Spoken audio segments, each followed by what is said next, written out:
Mamani Nassiré, le ministre délégué chargé des réformes politiques et du soutien au processus électoral face à la presse. Objectif, donner le maximum d'informations aux hommes de médias sur l'adoption du décret relatif à la dissolution des partis politiques et associations à caractère politique. À retenir que la nouvelle loi sera élaborée dans un contexte inclusif, dixit le ministre Nassiré. Ensemble, dans ce journal, nous allons faire le point des travaux de la Commission nationale de rédaction du projet de la Charte nationale pour la paix et la réconciliation nationale. Ces membres sont dans une dynamique de finalisation du projet de document qui devra servir de référence au peuple malien. Gestion efficiente de la sécurité routière dans l'espace de la Confédération. Maliens, Burkinabés et Nigériens réfléchissent sur la bonne méthode à adopter, une collaboration des agences de prévention ainsi que l'amélioration de l'investissement en matière de sécurité routière s'impose. On en parle ici à Bamako. Mamadou Fane nous fera le compte-rendu. Le général de brigade Mamadou Massaoulé Samaké en visite au poste de commandement du secteur 1 et à la région aérienne numéro 3. Une visite de prise de contact du nouveau commandant du théâtre Est de l'opération Dougokoloko. On suivra depuis Gao la correspondance de Aliou Idrissa à Maïga. C'était là le sommaire. Bonsoir, Mamadou Koné que je reçois avec plaisir encore une fois sur ce plateau et c'est pour la lecture du Conseil des ministres tenu à Koulouba aujourd'hui. C'était sous la présidence du chef de l'État, le général d'armée Assimi Goïta. Bonsoir Mamadou Koné. Bonsoir Nyanya Alou Traoré. Et c'est à vous. Mesdames et messieurs, bonsoir. Au chapitre des mesures individuelles, le Conseil des ministres a procédé à des nominations. La liste nominative des intéressés est disponible sur le site web du secrétariat général du gouvernement www.sgg-mali.ml et dans le journal L'Essor. Au chapitre des communications, 1. Sur le rapport du ministre de l'Industrie et du Commerce, le Conseil des ministres a pris acte d'une communication écrite relative au cadre de concertation entre l'État et le secteur privé. Dans le cadre de la mise en œuvre des recommandations du nouveau partenariat pour le développement de l'Afrique, le gouvernement a institué par le décret numéro 05-074 PRM du 1er mars 2005 un cadre de concertation entre l'État et le secteur privé en vue de l'amélioration de la compétitivité des entreprises.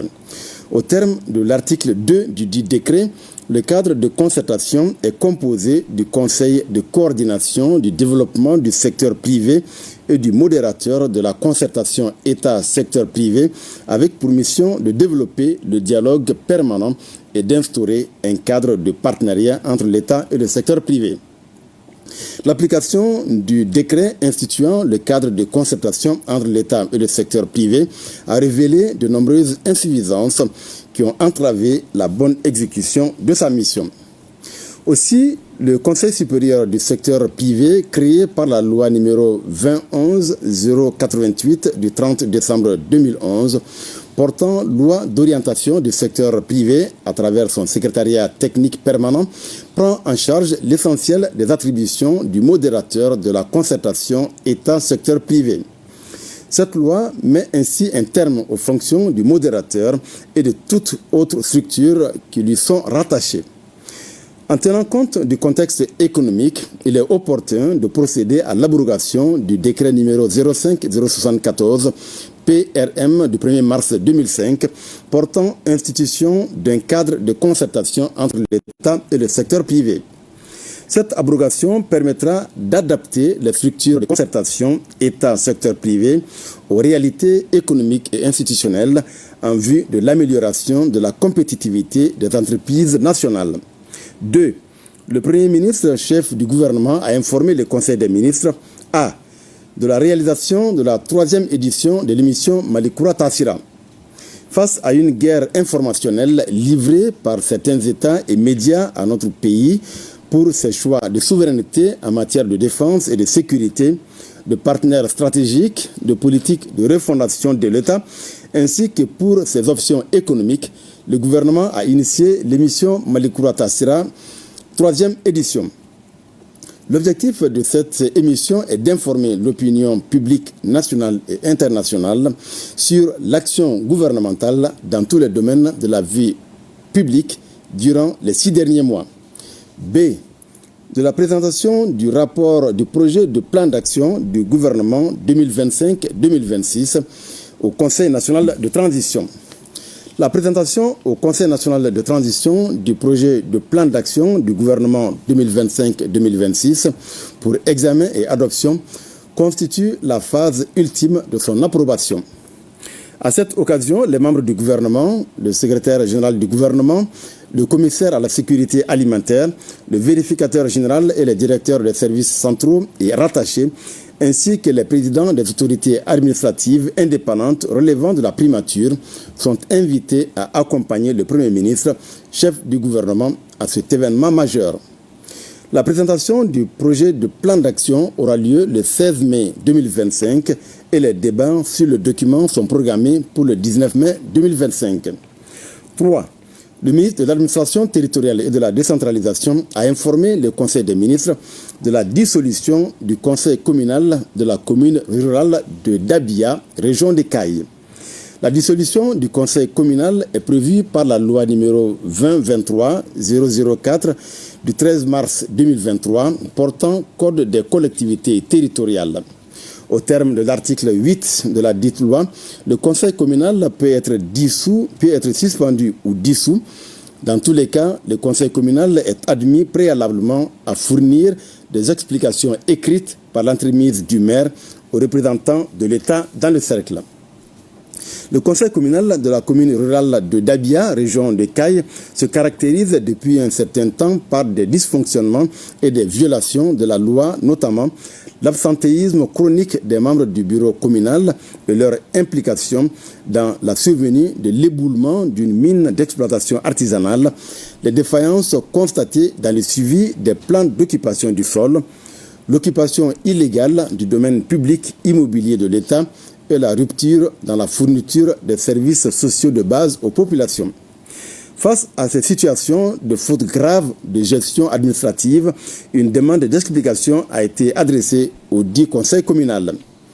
À l'effet de mettre fin aux dérives constatées, le conseil communal de la commune rurale de Dabia est dissous conformément aux dispositions de l'article 10 du Code des collectivités. 4. Le ministre de l'Énergie et de l'Eau a informé le Conseil des ministres A.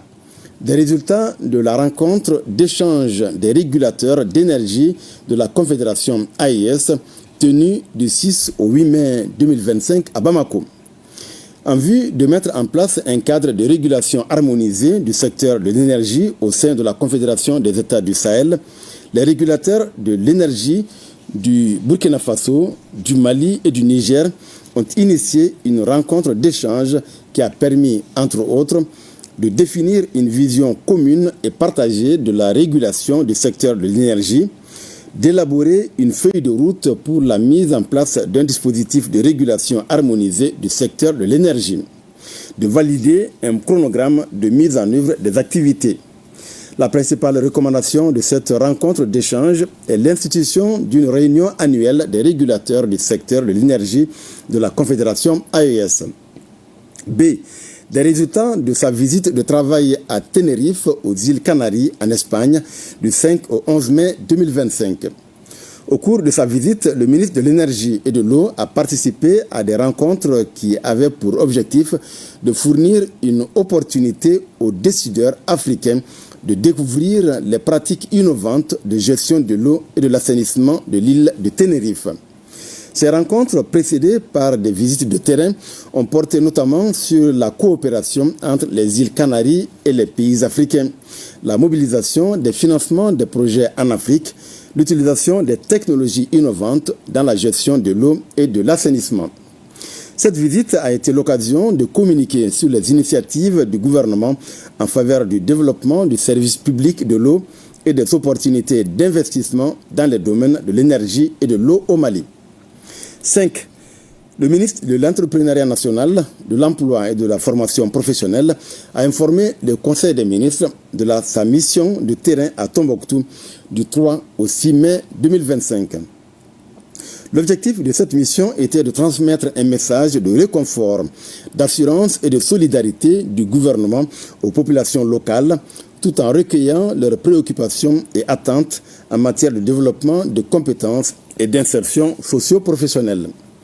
Cette mission a permis le lancement d'initiatives majeures au bénéfice des jeunes et des femmes de la région, notamment l'opération Permis de conduire pour 30 jeunes apprentis chauffeurs, un projet de formation-insertion dans les métiers agricoles pour 100 personnes vulnérables, la remise d'un chèque géant de 50 millions de francs CFA pour une formation spécialisée en technique de maraîchage et en gestion de redevances au profit de 50 agriculteurs, la remise d'équipements informatiques aux antennes régionales du FAFPA de Tombouctou et de Taoudéni, la remise de certificats et de kits d'insertion à 75 jeunes filles formées en transformation agroalimentaire, coiffure esthétique et embouche, l'appui financier à 40 associations et groupements de femmes.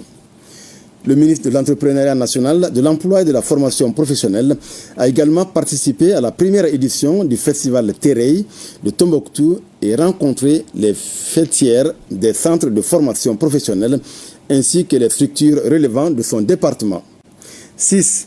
Le ministre de l'Artisanat, de la Culture, de l'Industrie hôtelière et du Tourisme a informé le Conseil des ministres du projet Faso Sifinso. Le projet Faso Sifinso, la case des valeurs, est un espace dédié à l'animation socio-culturelle, à l'éducation des enfants et des adolescents aux valeurs sociétales du Mali. Il se déroulera dans toutes les régions du Mali et s'articulera autour des composantes suivantes: les outils d'art social Sifinso, les clubs d'adolescents d'Ambesso, les conférences Faso Sifinso. La finalité de ce projet est de construire un Mali d'Inkoura ouvert au monde pour lui permettre de jouer pleinement son rôle de citoyen dans la construction nationale pour l'avènement du Malikoura. B. De la création et du lancement de l'hymne de la Confédération AES. Conformément à leur vision, les chefs d'État de la Confédération des États du Sahel ont instruit les ministres chargés de la culture de créer un hymne confédéral. Dans le cadre de la mise en œuvre de cette instruction, les experts de la Confédération se sont réunis du 6 au 8 mai 2025 à Bamako. À l'issue de cette réunion, les ministres chargés de la culture des 3 pays ont présenté le 12 mai 2025 les résultats des travaux au président en exercice de la Confédération des États du Sahel. Le lancement de l'hymne de l'AIS se fera en 4 étapes, à savoir la présentation au président du Burkina Faso et de la République du Niger, la vulgarisation des textes dans les écoles, l'apprentissage musical par les fanfares nationales, le lancement officiel simultané à Niamey, Bamako et Ouagadougou sous forme de cérémonies nationales. 7.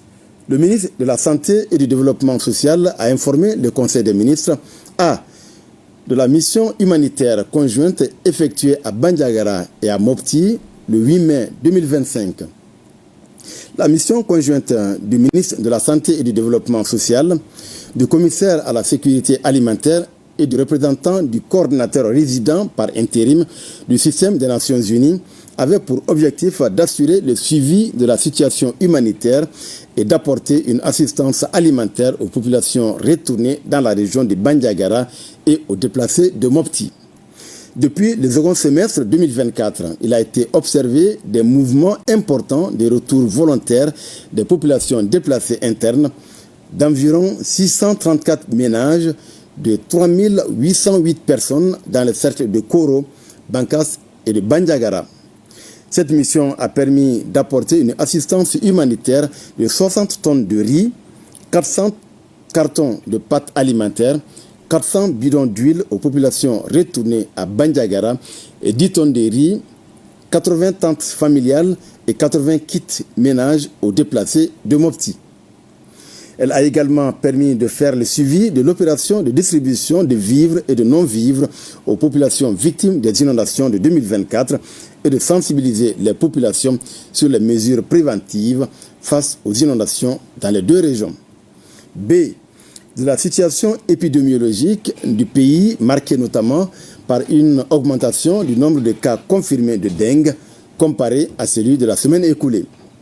Le président de la transition, chef de l'État, a appelé la population au respect strict des mesures de prévention et de lutte contre les maladies.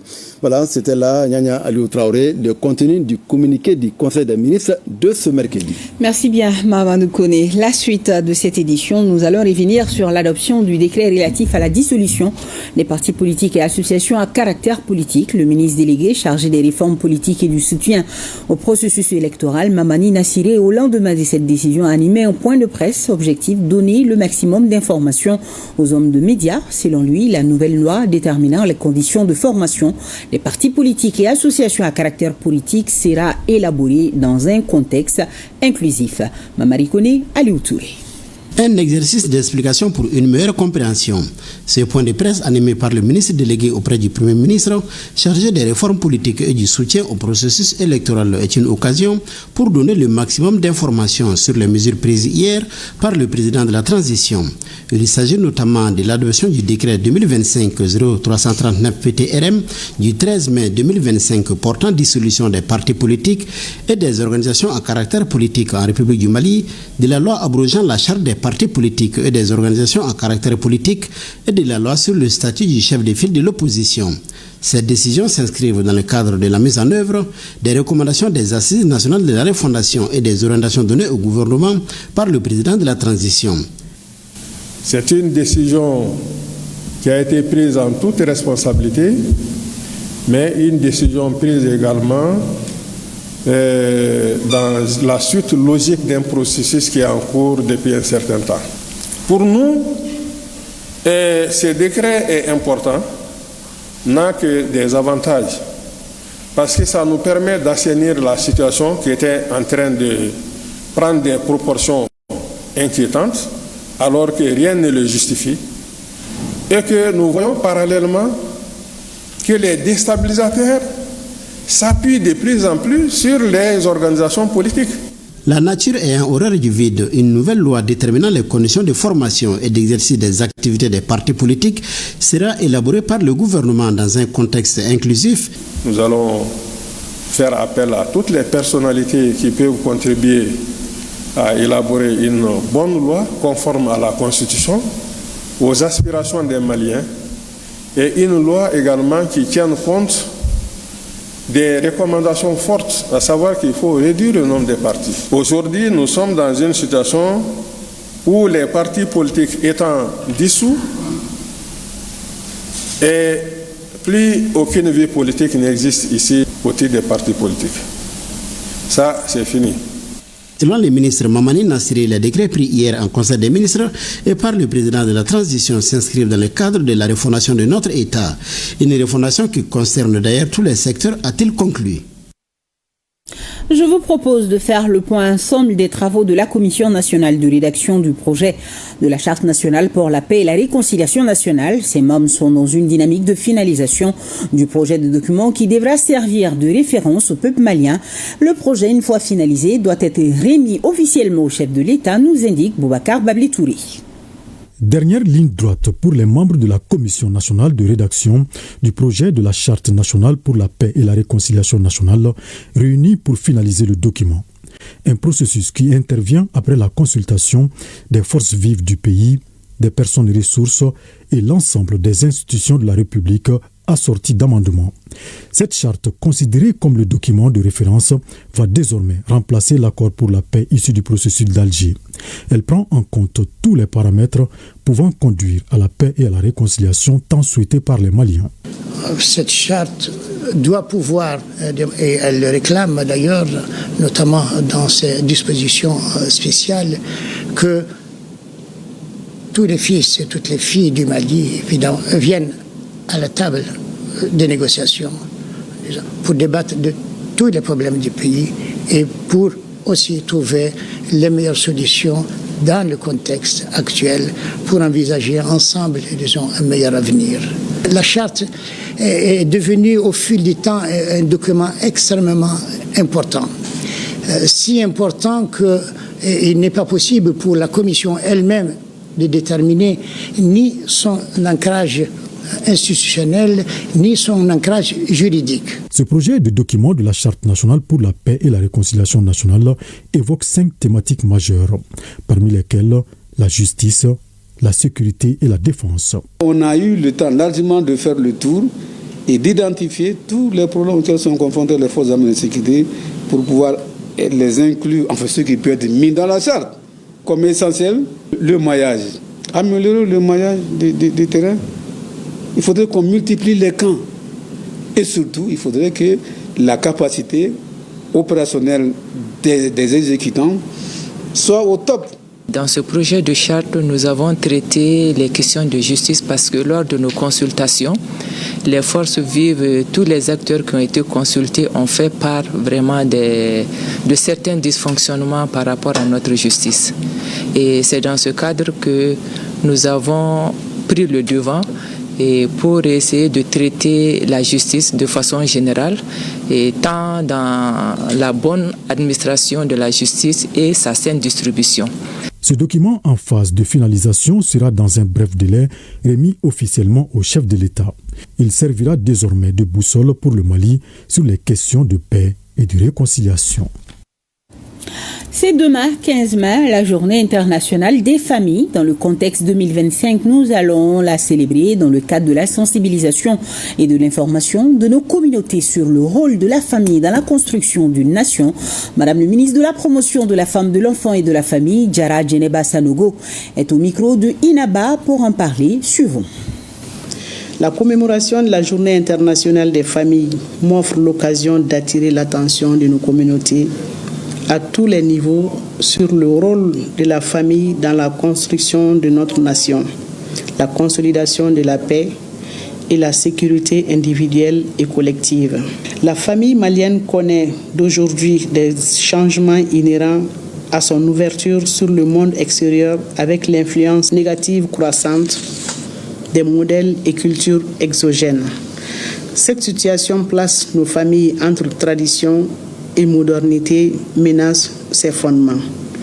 L'environnement familial doit demeurer le premier cercle d'éducation et d'apprentissage de l'enfant à nos différentes valeurs et non la rue. Nous sommes tous interpellés face à cette situation et nous avons la responsabilité d'unir nos efforts pour agir. Ne plus se limiter à la dénonciation et la lamentation.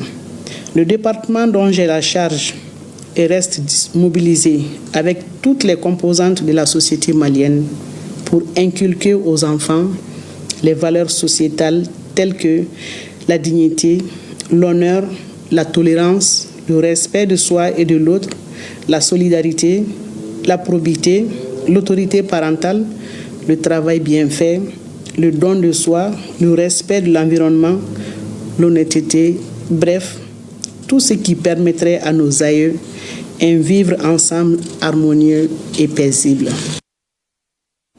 La journée internationale des familles célébrée donc demain 15 mai. Œuvre sociale du président de la transition. Le conseiller spécial du président de la transition a inauguré ce mercredi les 428e et 429e forages. C'était dans la cour du groupe scolaire de Katibougou et au grand séminaire Saint-Augustin de Samania. Djemba Moussa Konaté, reportage. Majestueusement implanté dans les cours du groupe scolaire de Katibougou et du grand séminaire Saint-Augustin de Samaya, ces deux forages portent à 429 le nombre d'infrastructures hydrauliques réalisées par le président de la transition dans le cadre de ses œuvres sociales.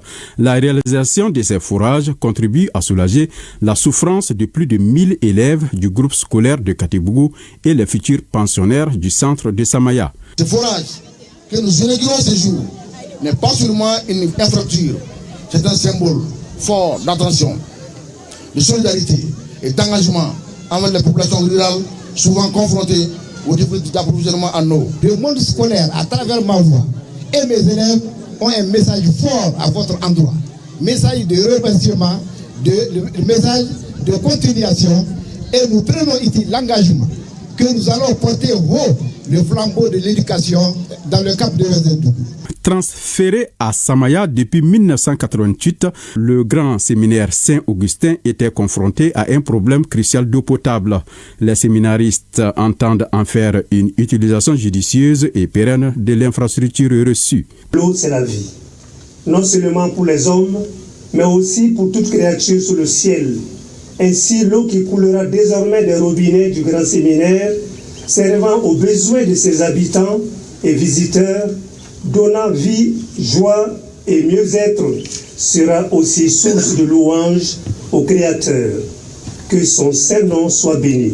L'accès à l'eau potable est un droit pour tous les Maliens, quelle que soit sa religion, quelle que soit sa race. La majorité de nos forages, c'est dans les écoles et dans les centres de santé. Dans les écoles, parce que pour le président de la transition, nos bâtisseurs de demain se trouvent à l'école. La majorité se trouve quand même à l'école. S'ils ont leur savoir et leur savoir-faire, c'est eux qui construiront le Mali de demain. Dans les salles de santé aussi, pour lui, le premier médicament, c'est l'eau. Auparavant, le président de la transition avait construit au groupe scolaire de Katibougou 3 salles de classe, un magasin, des toilettes, la clôture et refait la peinture. Ces inaugurations ont également été des moments de prière pour le Mali.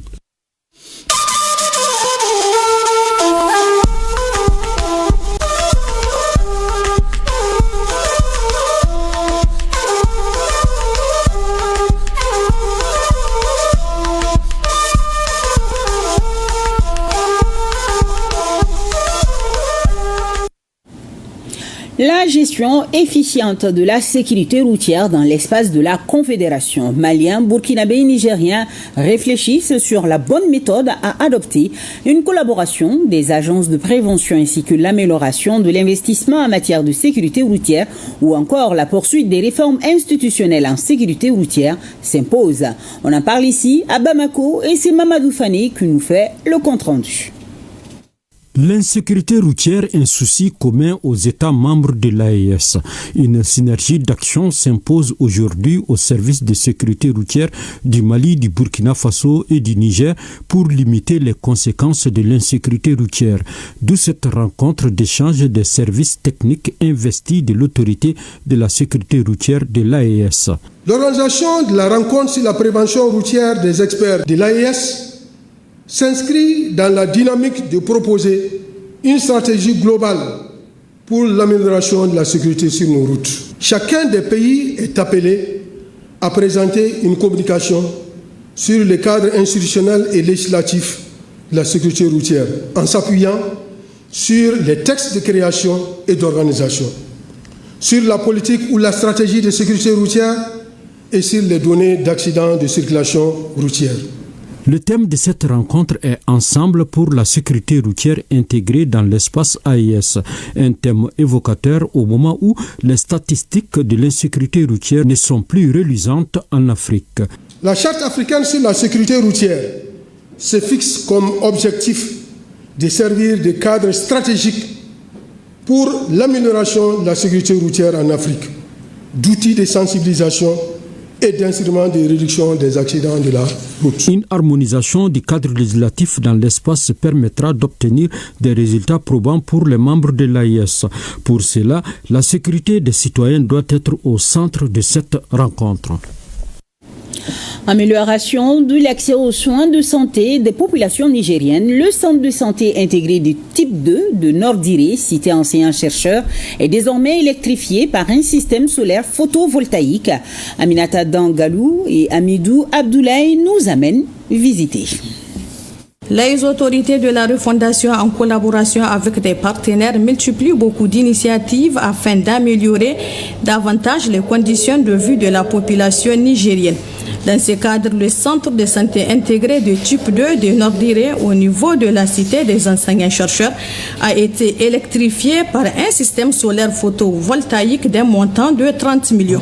Les équipements que nous venons de vous remettre, ce n'est pas que des objets, c'est un symbole d'espoir, un symbole de progrès qui contribueront certainement à l'amélioration du travail du personnel de santé et surtout à garantir des meilleurs soins pour nos concitoyens. En réceptionnant ces joyaux, le ministre de la Santé et de l'Hygiène publique n'a pas manqué de remercier les partenaires de l'État à travers le ministère de l'Énergie qui vient d'électrifier ces CSI au quartier Nord-Diré, un quartier qui compte 4851 habitants. Ce centre de santé remplit toutes les conditions pour un centre de santé intégré de type 2, notamment l'électrification, la disponibilité de l'eau potable, les murs de clôture, le logement pour les responsables. Nous demandons à la population qui sont les bénéficiaires de ce centre de faire bon usage. Après la visite de ces centres par les autorités présentes à la cérémonie, une cinquantaine de kits composés de gaz domestique a été remise aux femmes déplacées internes de Samira vivant à Libidi. Et un mot de l'interview accordée par le président du Faso, chef de l'État, le capitaine Ibrahim Traoré, à une chaîne de télévision russe lors de la commémoration du 80e anniversaire de la grande victoire russe. Les relations entre la Fédération de Russie et les pays de l'AES, la lutte contre le terrorisme et les actions de développement en cours sont entre autres sujets abordés. Retour donc sur le volet sécuritaire de cet entretien avec Nyarkiteda. Quand je prends notre voisin, encore, comme je dis entre nous, le ministre de la Défense ivoirien, qui se promène, aller en Turquie, voir le ministre de la Défense turc et lui dit qu'il ne va nous vendre des armes. Vous voyez comment ça fait mal. Quand c'est un noir qui se comporte comme ça fait très mal. C'est l'une des grandes révélations de cette interview réalisée depuis Moscou. Les tentacules viennent de partout, de loin, mais aussi de très près. Et cette révélation fait suite à la réponse du chef de l'État sur les propos du général anglais, ce haut gradé de l'armée américaine, au sujet de la gestion de la réserve d'or du Burkina. Je souhaite peut-être qu'il fasse un mea culpa, si on l'a envoyé, qu'il comprenne que ce n'est pas la bonne mission. Si on l'a trompé, qu'il le dise publiquement, ou si on devant le Sénat qu'il s'est trompé, ou aussi si c'est une mauvaise intention, eh bien, nous allons l'affronter comme il le faut, parce que tout ce qu'il a dit, c'est du mensonge. D'abord, c'est l'or du Burkina, ce n'est pas son or. Deuxième chose, il ment.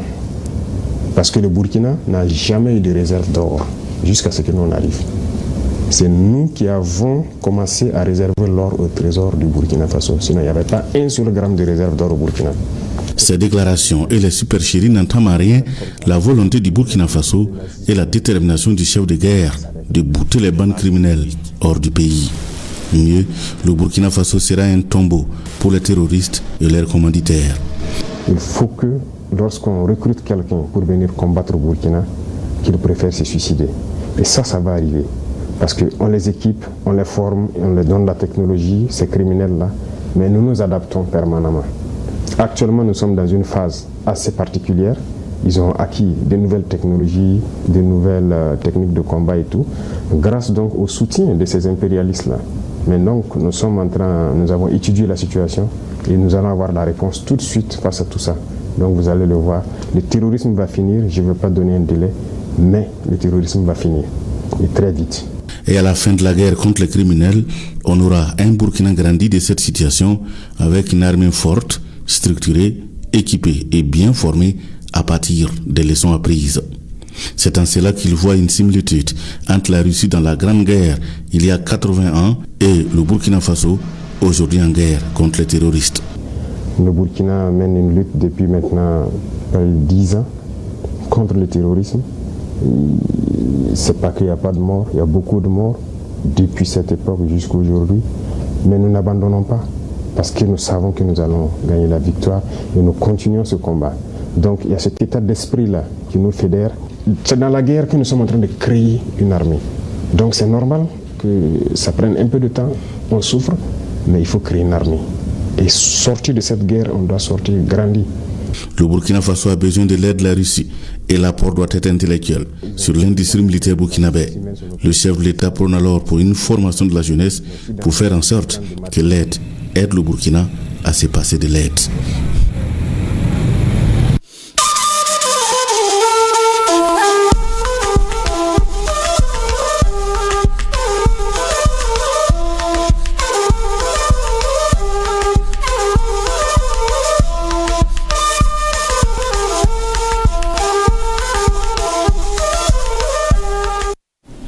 Les acteurs de la chaîne pénale en charge du recouvrement et de la gestion des avoirs saisis ou confisqués sont réunis à Bamako.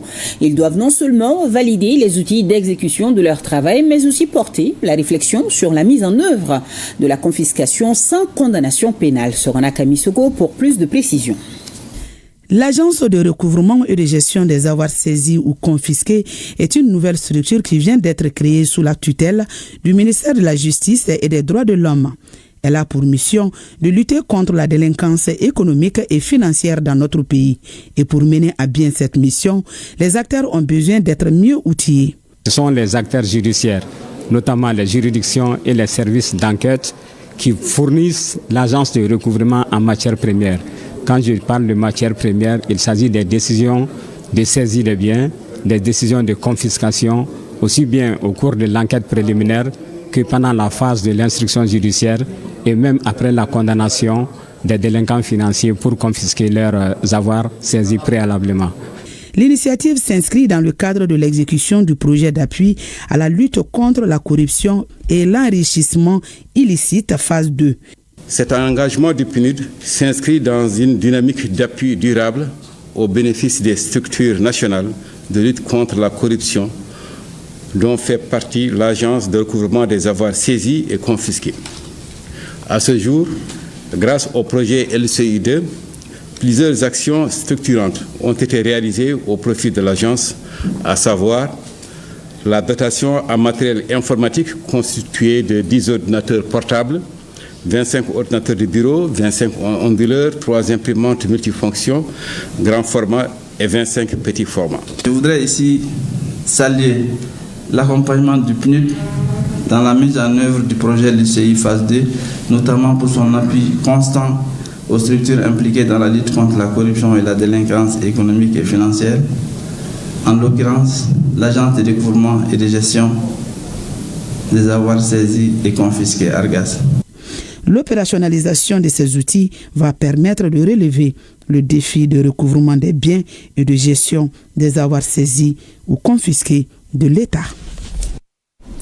Allez, et si on suivait le général de brigade Mamadou Massaoulé Samaké en visite au poste de commandement du secteur 1 et à la région aérienne numéro 3, une visite de prise de contact du nouveau commandant du théâtre Est de l'opération Dougoukoloko. Depuis Gao, la correspondance là-dessus de Aliou Idrissa Maïga. Après sa prise de fonction, le nouveau commandant du théâtre Est de l'opération Dougoukoloko, le général de brigade Mamadou Massaoulé Samaké, a effectué une visite d'autorité au poste de commandement du secteur 1 et à la région aérienne numéro 3. Je me donne le devoir de prendre contact avec les forces à disposition pour essayer de voir dans quel cadre ils étaient en train de travailler et qu'est-ce que je peux pour davantage améliorer ces conditions de travail pour qu'on ait plus de résultats sur le théâtre des opérations. Les tâches qu'on leur confie, me rendre compte s'ils sont en mesure de les exécuter et apporter ma contribution en matière de succès dans les opérations. Sur place, le chef du théâtre Est de l'opération Dougoukoloko a échangé avec les chefs militaires histoire de s'enquérir de leurs conditions de travail. Il n'a pas manqué aussi de prodiguer des conseils pour la réussite de l'opération Dougoukoloko. En tant que commandant secteur, je suis vraiment fier aujourd'hui de recevoir le nouveau com-théâtre dans nos murs en présence de tous les chefs d'entité, à savoir les directeurs régionaux au niveau de Gao, de la garde, de la gendarmerie et les autres entités, voilà, en vue de poursuivre les opérations au niveau du secteur 1 en particulier et en général au niveau du théâtre Est de l'opération Dougoukoloko. Nous avons un sentiment de joie et de réconfort d'avoir la chance aujourd'hui de recevoir le commandant du théâtre qui est un homme très connu, un homme de terrain très expérimenté et c'est une chance pour nous de l'avoir aux côtés de nous pour avoir les conseils, profiter de son expérience et il nous a prodigué beaucoup de conseils par rapport à la conduite des opérations. Le même jour, le général de brigade Mamadou Massaoulé Samaké a rendu visite au gouverneur de la région de Gao, le général de division Moussa Traoré. Le chef de l'exécutif régional a souhaité bonne chance au com-théâtre et ses hommes pour la suite de l'opération Dougoukoloko. Et toujours avec nos FAMA, passation de commandement à la tête de la zone de défense numéro 4 entre le général de brigade Aruna Samaké, chef d'état-major de l'armée de terre, et le colonel Boubou Bokoum, nouveau commandant de la zone de défense numéro 4. Cité au camp Mamadou Lamine Dramé de Kaï, nous dit Kabadjara. Le colonel Boubou Bokoum prend les commandes de la zone de défense numéro 4. Il a reçu les couleurs nationales des mains du général de brigade Aruna Samaké, chef d'état-major de l'armée de terre, lesquelles couleurs nationales qu'il devra désormais défendre sur toute l'étendue du territoire de la première région administrative du Mali. C'est avec humilité que je prends ce commandement et je mesure toute la portée de la responsabilité qui est la mienne. Les actions qui seront très prochainement entreprises s'inscrivent dans le cadre de la continuité en renforçant des acquis qui trouvent leur fondement dans la vision stratégique du chef d'état-major de l'armée de terre. Également, les actions futures iront dans le sens des défis à relever, surtout quand on sait qu'il y a des enjeux sécuritaires dans la région. Et la 4e région militaire, en plus de la région administrative de Kita, couvre les régions administratives de Kaï et Nioro, qui font frontière respectivement avec le Sénégal et la Mauritanie. Le colonel Boubou Bokoum remplace à ce poste le colonel Moussa Angoiba, un poste qu'il a occupé une année durant. Après une mission bien accomplie, Moussa Angoiba s'apprête à prendre les règnes de la zone de défense numéro 2 de Ségou. Retour à Bamako, précisément dans nos locaux ici à Bonzoula. Notre directeur général Hassan Baba Djombele a rencontré cet après-midi une délégation de l'AGEFO conduite par son nouveau directeur général. Les échanges ont porté autour d'un partenariat entre les deux structures et le RTM s'engage à accompagner les activités de l'AGEFO dans un contexte de partenariat gagnant-gagnant. À l'issue de la rencontre, le directeur général de l'AGEFO, Balobo Sissé, nous confie ses impressions. C'est au micro de Garibou Pérou. J'avoue que j'ai été très impressionné par ce que j'ai vu. L'ORTM fait du travail quand même qui est formidable. Vu de l'extérieur, on ne se rend pas compte franchement de tout ce qui est abattu ici. Et moi, en visitant les différentes salles, en écoutant un peu, je suis vraiment impressionné de tout l'effort que le personnel ici présent abat au jour le jour, pour permettre quand même à la population vraiment d'être non seulement informée, d'être au courant de l'actualité, d'être aussi distrait à travers des émissions. Tout ça pour le bien-être de la population malienne. L'AGEFO étant une agence, un établissement public, tout comme le RTM, nous allons définir un cadre de partenariat qui nous permet de collaborer directement avec le RTM dans le cadre de nos activités. Donc le RTM et l'AGEFO, on va mettre en place un cadre de concertation qui va permettre de définir les différentes attentes des parties prenantes et arriver à la signature d'une convention qui va aussi surtout beaucoup nous aider à rendre visibles les activités et les projets que nous avons déjà réalisés, mais et les projets que nous souhaiterons réaliser aussi dans les jours à venir.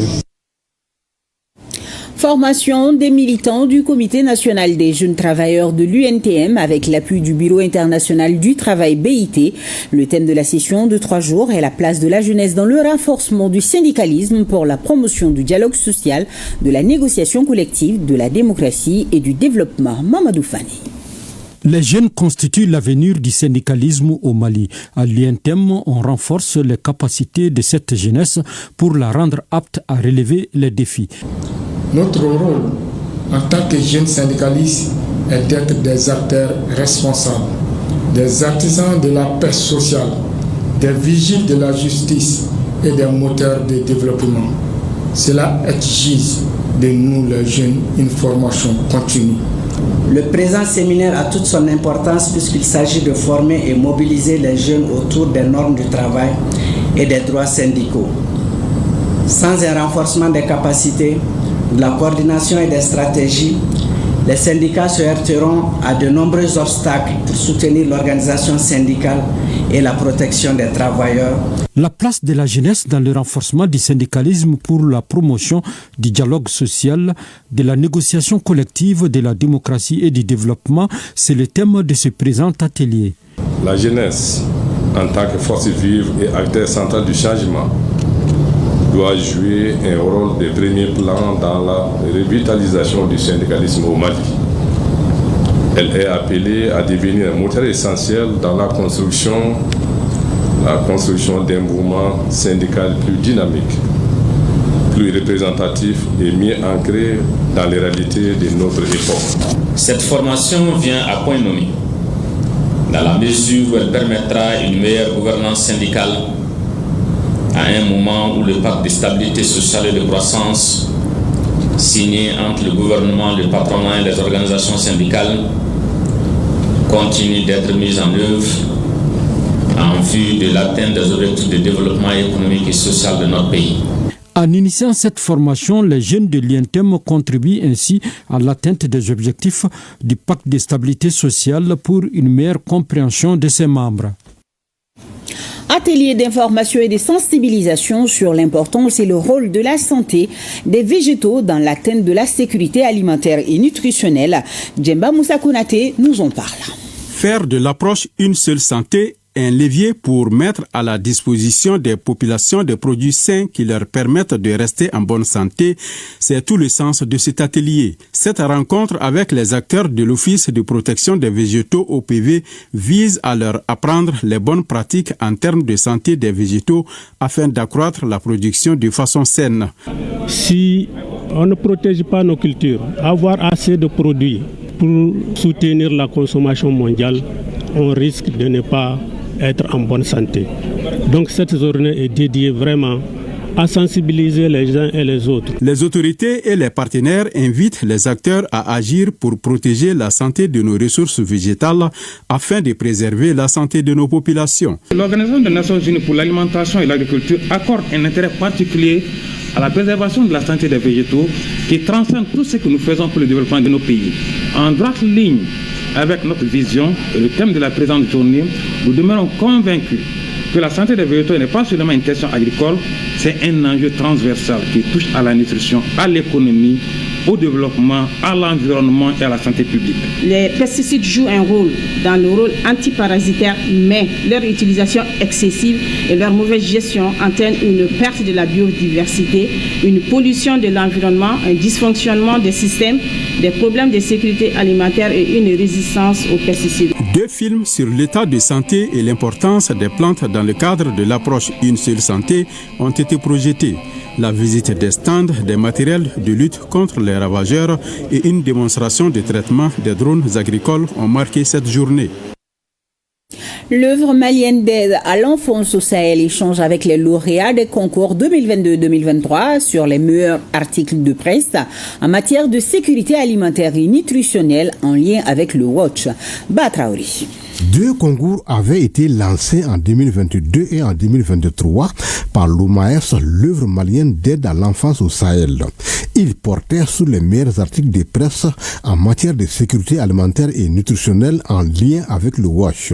8 lauréats se sont distingués à l'issue des 10 concours. Ils proviennent du réseau des journalistes pour la promotion de l'eau potable et de l'Alliance des journalistes maliens en faveur de la nutrition et de la sécurité alimentaire. Mon article portait sur la malnutrition, surtout la malnutrition des enfants. 5 millions d'enfants devraient être en situation de malnutrition en 2023.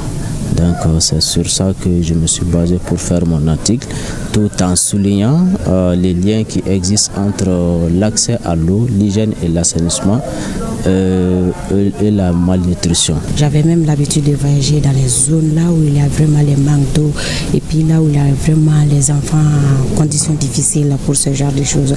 Bon, pendant ce voyage, je suis tombée sur une dame dans un hôpital avec ses 2 enfants hospitalisés pour ce genre de problème. Donc je me suis fait une idée pour faire cet article basant sur les malnutritions des enfants. L'OMAS estime que les 2 concours ont comblé les attentes, mais qu'il faut à présent préserver les acquis tout en maintenant la sensibilisation. Nous avons sollicité le concours des journalistes pour la publication des articles de presse afin que le programme soit mieux connu du grand public. Aujourd'hui, vraiment, je suis personnellement satisfait de ce que nous avons eu à faire avec eux et nous espérons pouvoir continuer avec eux. L'initiative s'inscrit dans le cadre du projet Right to Grow, c'est-à-dire chaque enfant a le droit d'atteindre son plein potentiel. Il est exécuté grâce à l'appui de World Vision.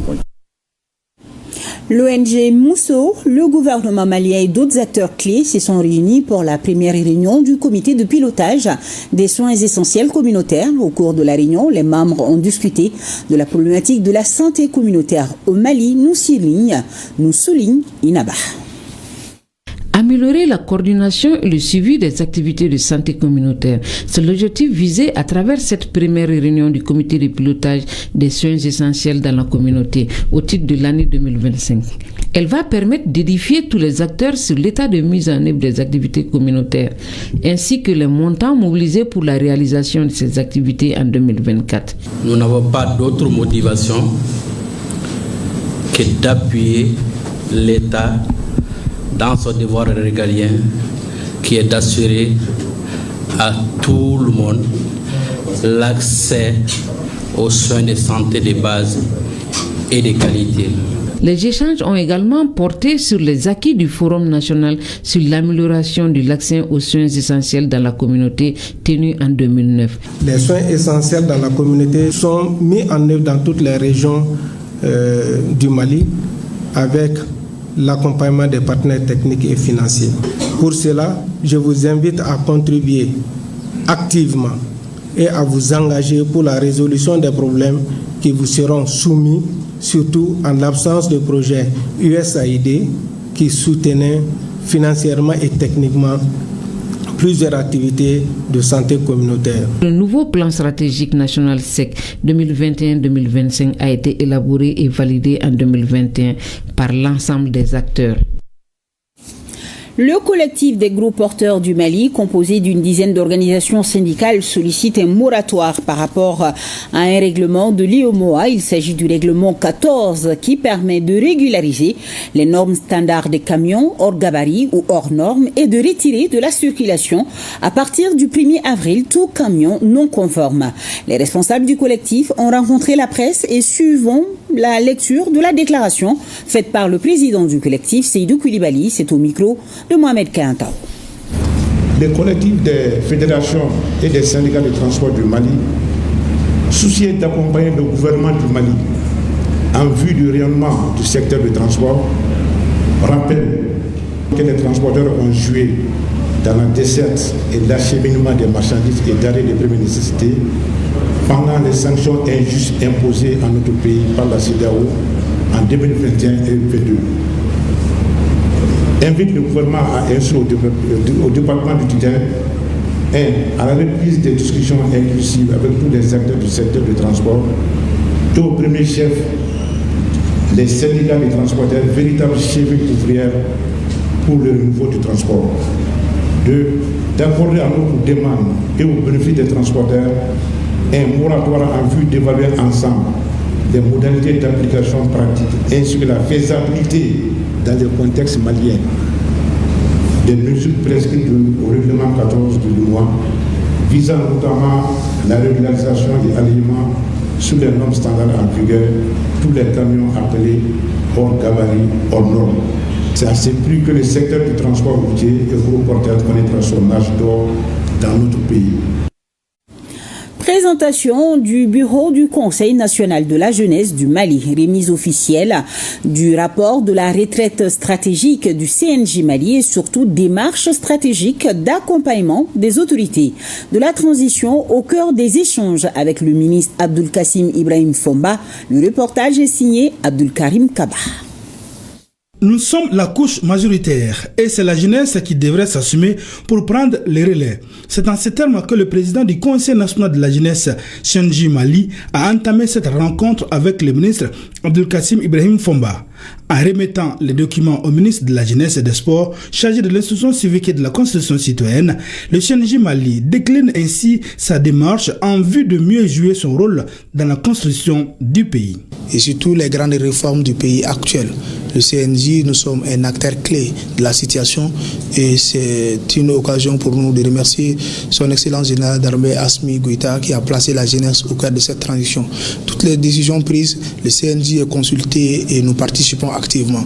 C'est pour dire que toutes les décisions prises par les plus hautes autorités, le CNJ va accompagner, que ce soit au niveau national, régional et au niveau de la diaspora. Cette démarche est bien appréciée par le ministre Fomba. Pour le premier responsable du département, l'espoir est permis quant à la construction du pays par les jeunes. Le Conseil national de la jeunesse aujourd'hui est un des acteurs clés au niveau du département et un des acteurs clés qui doit travailler aujourd'hui dans le cadre des grandes réformes que nous sommes en train de faire au niveau du pays, des grandes réformes qui sont mises en place par les plus hautes autorités. Et dans ce cadre-là, je pense que ce sont des acteurs qui sont engagés et qui l'ont dit et répété pour dire qu'aujourd'hui, ils sont vraiment dans la dynamique de soutenir toutes les actions qui sont en train d'être menées.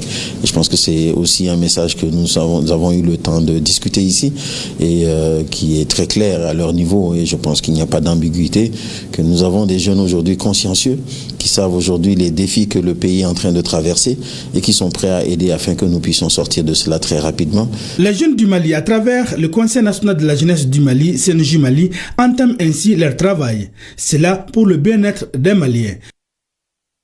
Des sourires encore dans ce journal, beaucoup de cadeaux pour les habitants du site des déplacés internes de Sénou. Ils sont offerts par les associations féminines du Mali, une donation qui entre dans le cadre de la célébration du 8 mars, journée internationale des droits des femmes. Le compte rendu de Awad Makoulibaly et Djelima Rajabati. Heureux de l'humanisme à leur égard, ce sont les chefs de famille qui ont lourdement chargé leurs épaules pour leurs femmes et progéniture. Une centaine de sacs de riz de 25 kilos ont été offerts aux 368 ménages présents sur le site des déplacés de Sénou. Vraiment, nous sommes contents. Et on ne peut rien dire si ce n'est pas de remercier l'association et tout le monde. Les 1255 âmes du site ont été soutenues ce jour en guise de célébration de la journée des droits de la femme. Les associations féminines du Mali ont voulu changer la donne à cause de l'état actuel du pays. Chaque an, nous fêtons 8 mars. Mais cette année, comme on a eu beaucoup de décès, au lieu de mettre l'argent dans les activités, festivités, manger, boire et seulement retourner à la maison, on a dit cette fois-ci, il faut changer ce qu'on devrait mettre dans les activités, de réunir ça et venir dans le sud, faire des dons. Si une épine est à présent loin de la plante de leurs pieds, les déplacés internes craignent une autre, l'hivernage qui s'annonce. Bientôt, c'est l'hivernage. Et ici, sur le site de Sénou, les familles sont nombreuses. Le problème des abris, aujourd'hui, c'est ça le problème majeur sur le site. Parce que c'est des caoutchoucs qui sont en haut, donc avec le soleil, donc on peut dire que tout est détruit. Et je vous amène à Mana, dans la commune de Wélé-Sébougou, le camp national des femmes de l'église évangélique protestante. Pendant une semaine, plus de 1000 participantes venues de différentes régions prennent part à des séances de prière, des ateliers bibliques, mais aussi des formations sur le leadership féminin, la paix et la cohésion sociale. Un événement spirituel, mais aussi engagé, qui vise à renforcer le rôle des femmes chrétiennes dans la société malienne. Notre équipe s'est rendue sur place. Elle est conduite par Maïmouna Guindo. À Mana, la foi ne se murmure plus, elle se proclame en chœur. Venues des 4 coins du Mali, des centaines de femmes protestantes évangéliques ont convergé vers cette paisible commune pour transformer une simple rencontre spirituelle en un lieu de découverte du Christ. Connaître Christ et donner la bonne nouvelle aux gens, pour dire aux gens que Jésus est le seul sauveur qui est venu dans le monde. Nous avons déjà plus de 1000 femmes réunies ici, venues non seulement de l'église évangélique, mais aussi d'autres églises. Je sais que ce serait un camp très enrichissant pour nos sœurs. Placée sous le thème « Vous serez témoins de ces choses », cette édition vise à renforcer la foi des participantes. Ce thème montre la raison de la venue de Jésus. Parce que Jésus, après son ministère, avant d'aller au ciel, il a dit à ses disciples que tout ce qu'il a fait sur la terre, les disciples sont témoins de ces choses. Je suis très fière et je suis reconnaissante envers le Seigneur, pour tout ce qu'il a fait, et de nous permettre aujourd'hui de participer à ce camp, d'avoir les enseignements vraiment pour pouvoir nous améliorer dans nos quotidiens, dans nos familles. La grande nouveauté de cette édition est la participation active d'une délégation venue du Burkina Faso. L'intégration au niveau de l'AES, ce n'est pas seulement le politique, c'est aussi le spirituel, parce que la parole de Dieu nous interpelle à être unis. Pour ces femmes protestantes évangéliques, ce camp n'est pas une parenthèse spirituelle, c'est un point de départ. Un engagement renouvelé, non seulement envers Dieu, mais aussi envers une nation qui a besoin d'elle, debout, éclairée et prête à bâtir la paix. Oui, la paix et la cohésion sociale. De retour du festival Tombouctou La Saltéré, organisé du 3 au 5 mai dernier, la troupe du tout nouveau cercle Gardanko a partagé la riche culture touareg à travers des prestations musicales à Goundam. Cette expression culturelle est une initiative des responsables du cercle en synergie avec l'association pour le développement du cercle de Gargando, je l'ai bien dit, pour magnifier la cohésion et la fraternité. Nadim Baba Sissi. Après sa brillante prestation au festival Tombouctou La Saltéré tenu du 3 au 5 mai dernier, la troupe artistique du cercle de Gargando marque une halte à Goundam pour partager sa riche culture musicale avec les communautés de Goundam.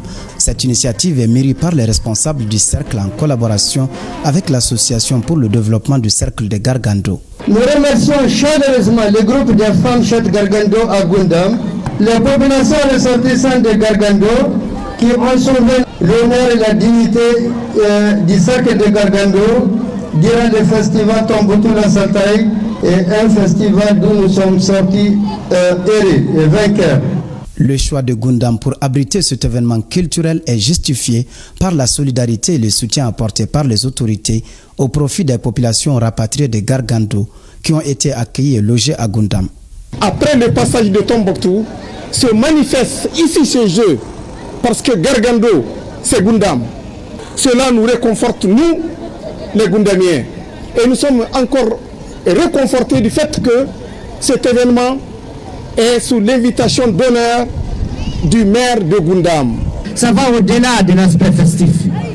C'est aussi le témoignage que Goundam continue toujours de surprendre par son engagement en faveur de la cohésion, en faveur de la paix.